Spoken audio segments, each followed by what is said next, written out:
Era una tarde como cualquier otra en el patio de la clásica vecindad. El aire de la tarde soplaba mientras que el sonido del murmullo en la calle y el sonido de los autos pasaba de un lado a otro, mientras que una figura se presentó en el portón y entró alguien conocido, el conocido señor Barriga, el hombre que siempre venía a cobrar la renta en la vecindad, pero hoy no venía con su clásica cara de enojo y determinación para estar directo en lo que quería. Su dinero venía con una calma y tranquilidad que nunca se había visto, simplemente algo que nunca se había visto. El hombre estaba con cara de felicidad y ordenó que cada miembro y inquilino de la vecindad saliera al patio principal, ya que él tenía una noticia espléndida para darles. Algunos, como don Ramón, estaban confundidos y pensando que era una trampa para cobrarles la renta, pero al ver al hombre contento y les dijo que esta noticia les encantaría, sobre todo a los niños, como ya estaban en vacaciones y su primera semana de vacaciones se avecinaba. Logró ganar en un concurso 2 meses de vacaciones pagadas en Spooky Island. Se pusieron de acuerdo y el día del viaje viajaron hacia el aeropuerto y el zumbido de las turbinas del avión privado era un rugido constante y opresivo que parecía taladrar los cráneos de los pasajeros. Dentro de la cabina de lujo, el aire acondicionado soplaba un frío antinatural. El señor Barriga permanecía sentado al frente, con la vista fija en el horizonte, manteniendo una sonrisa rígida que no flaqueó durante las 6 horas de vuelo. El chavo, apretando su gorra con manos temblorosas, miraba las nubes negras que rodeaban la isla. Sentía una opresión en el pecho, un presentimiento de que ese avión no era un transporte, sino un ataúd de metal. Al aterrizar, el sol de Spooky Island no calentaba. Era una luz amarillenta y enferma que bañaba las decoraciones tribales del aeropuerto. El personal del parque los recibió con una cortesía mecánica. Hombres altos, pintados con ceniza de pies a cabeza y portando máscaras de cráneos de animales, los guiaron por senderos flanqueados por tótems que parecían observar cada uno de sus movimientos. El chavo se estremecía. Para él, esos amuletos de hueso y plumas negras no eran decoraciones, eran advertencias de una civilización primitiva y hambrienta. Esa misma noche, el señor Barriga, con una voz que sonaba como si estuviera leyendo un guión, los invitó a la atracción principal, el gran carnaval de las sombras. El grupo caminó hasta un claro en la selva donde el olor a azufre y carne quemada impregnaba el aire. Cientos de figurantes con los rostros pintados de rojo y negro, portando cuernos reales incrustados en sus frentes, comenzaron a danzar alrededor de una hoguera colosal. No era un baile de fiesta, era un ritual. Cantaban en una lengua gutural, un idioma olvidado que hacía que los oídos de la Chilindrina sangraran levemente. De pronto, los danzantes se detuvieron y empezaron a gruñir como bestias salvajes, lanzándose hacia adelante y asustando al chavo, quien casi cae al suelo por una garrotera fulminante. En medio del humo apareció Ngotuana, un hombre cuya calva tatuada brillaba bajo el fuego. Sus ojos eran pozos negros de maldad pura. «Bienvenidos, queridas víctimas», exclamó con una voz que parecía el crujir de ramas secas. «Soy el pastor de esta tierra. Ustedes caminan sobre los huesos de dioses que aún tienen hambre». Ngotuana comenzó a relatar la leyenda de las criaturas, seres antiguos que se desintegran bajo el sol y que han esperado milenios por nuevos cuerpos. Mientras el hombre hablaba, la Chilindrina notó algo aterrador. Detrás del calvo, decenas de jóvenes universitarios permanecían paralizados en la oscuridad, con la mirada perdida y unos ojos verdes que emitían un fulgor radiactivo. En ese instante, los danzantes levantaron los brazos en una sincronía perfecta y la fogata estalló en llamas azules. En el corazón del fuego, se pudo ver la silueta nítida de un monstruo reptiloide con orejas alargadas y cuernos, una imagen que se quedó grabada en la retina del chavo como una marca de hierro ardiente. Días después, la desaparición de Patty sembró la semilla del pánico definitivo. Había salido por un helado y jamás regresó. La Chilindrina, movida por una curiosidad que ahora era miedo puro, decidió seguir sigilosamente a 2 de esos jóvenes de ojos verdes. Los vio internarse en un pasadizo detrás de la montaña rusa. Se movían sin hacer ruido, hablando entre ellos con sonidos de estática y siseos que no procedían de cuerdas vocales humanas. Cuando la Chilindrina asomó la cabeza para ver más, pisó una rama seca. El sonido fue como un disparo.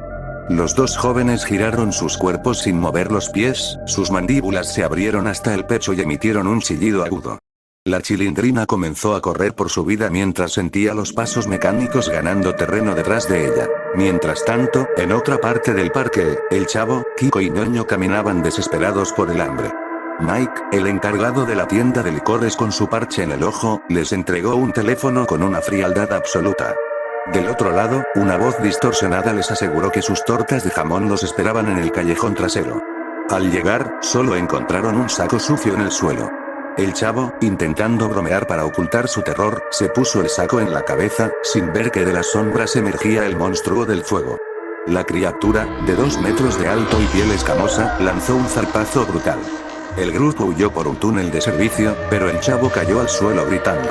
Una garra le había desgarrado la espalda baja, dejando una herida que empezaba a supurar un vapor verdoso. Al mismo tiempo, Godínez, que había encontrado una puerta abierta con el sello de prohibido el paso, bajaba por unas escaleras de piedra que conducían a las entrañas de la isla. El aire allí abajo era espeso y frío. Al final del pasillo, una luz azul lo cegó. Oculto tras una estatua antigua, presenció el fin de toda esperanza. Patty estaba amarrada a una silla mecánica. Una pinza colosal, movida por engranajes oxidados, descendió sobre ella. Godínez cerró los ojos, pero el sonido del esternón rompiéndose y el grito del alma de Patty al ser arrancada atravesaron sus oídos como cuchillos. Vio cómo el alma azulada era arrojada a la fuente y cómo una de las bestias se introducía en el cuerpo de la niña. Cuando Godínez regresó a la superficie, con la mente destrozada, se encontró con el resto del grupo. Se miraron a los ojos y supieron, sin decir una palabra, que el carnaval de Ngotuana apenas estaba empezando a servirse y que ellos eran el plato principal. El aire en la isla se había vuelto rancio, un vaho de azufre y vegetación descompuesta que lo cubría todo. Tras el horror que Godínez presenció en las cavernas, el grupo regresó al hotel con pasos erráticos y el pulso acelerado, refugiándose en la habitación mientras el silencio del pasillo se sentía como una amenaza física. No se dieron cuenta de que, entre la espesa vegetación que rodeaba el complejo, un par de ojos de un verde radiactivo los seguía con una fijeza depredadora. Era el mismo monstruo que había reclamado el cuerpo de Patty, observando desde la maleza con un hambre milenaria, esperando el momento exacto para terminar su cacería. Una vez encerrados, el grupo comenzó a unir las piezas del rompecabezas con una claridad aterradora.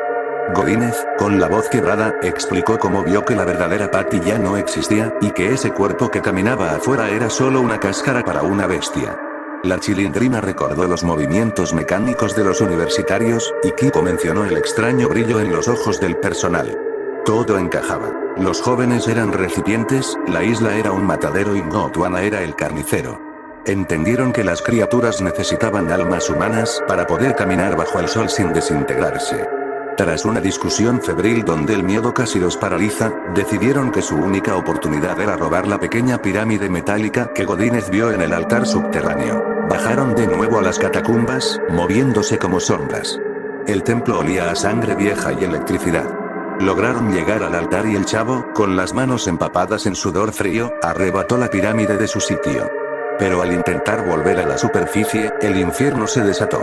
Los monstruos aparecieron de la nada, bloqueando las salidas. Al ver a una de esas criaturas de cerca, con sus orejas de conejo deformes y sus cuernos retorcidos, al chavo le dio una garrotera fulminante, quedando tieso en medio del pasillo, mientras Kiko gritaba de puro terror. Lograron llegar al gran salón del hotel, pero el peligro los siguió.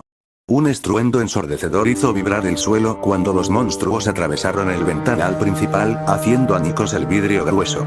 La escena fue un caos explícito. Una de las criaturas saltó sobre Don Ramón, lo agarró de la pierna con una fuerza bruta y, tras elevarlo como si fuera un juguete, le exhaló el aliento verde directamente en el rostro, durmiéndolo al instante para su futura posesión. El resto de la gente corría desesperada mientras los monstruos caían del techo y salían de las sombras, capturando a unos y devorando a otros frente a los ojos de los niños que huían por las cocinas. Al día siguiente, la isla amaneció con una calma sepulcral que ocultaba el horror.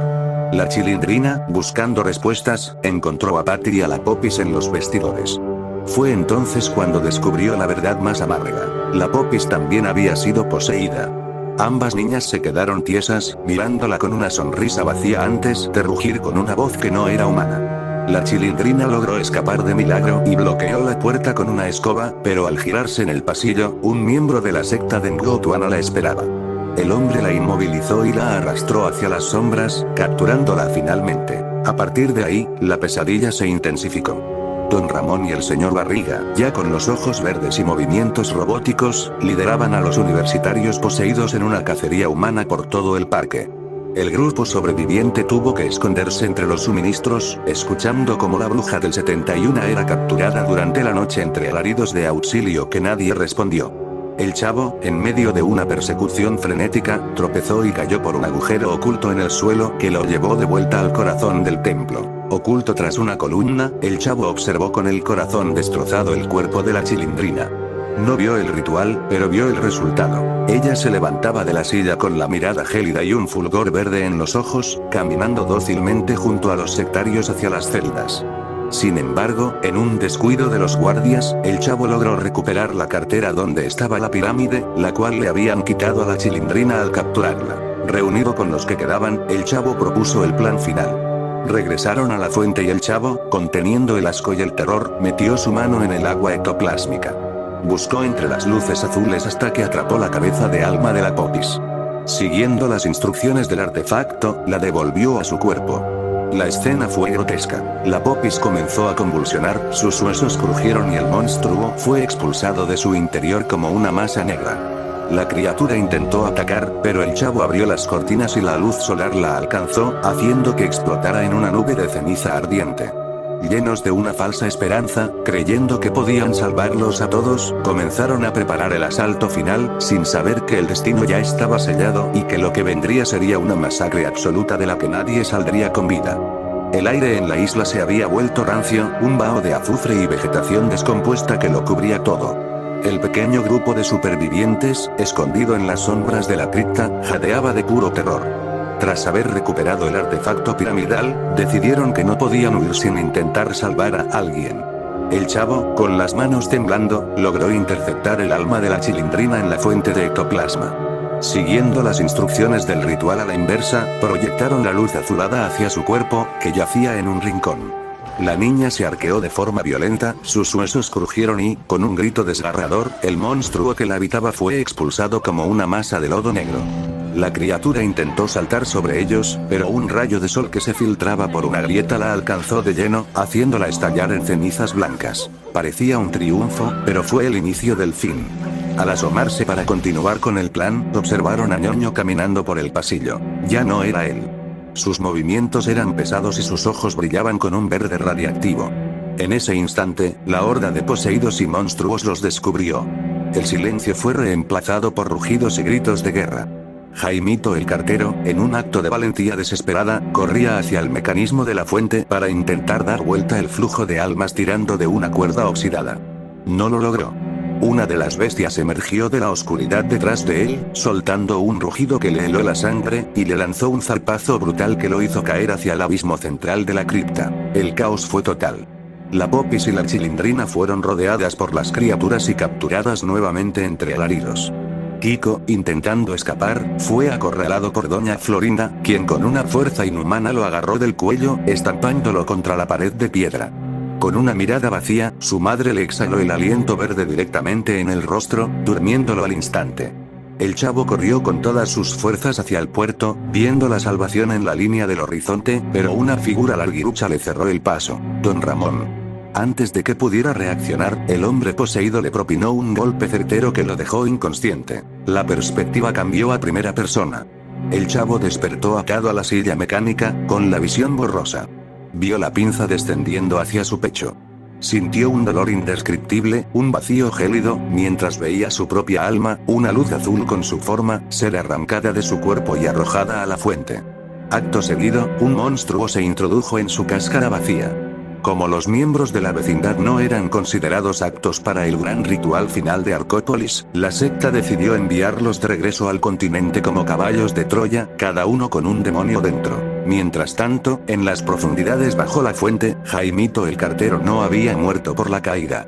Se encontraba en una zona de escaleras de piedra cubiertas de raíces secas y arena húmeda. Al fondo, el agua formaba un remolino que actuaba como un portal interdimensional. Jaimito fue succionado hacia la dimensión de las criaturas. Un paisaje de pesadilla con tierra de color morado y una neblina púrpura que serpenteaba entre árboles muertos. El cielo era un abismo negro brillante con destellos morados y estrellas distantes. Allí, el cartero intentó huir, pero cientos de esas cosas emergieron de la niebla y se lo devoraron vivo en un festín de sombras. La escena final nos lleva de vuelta a la civilización.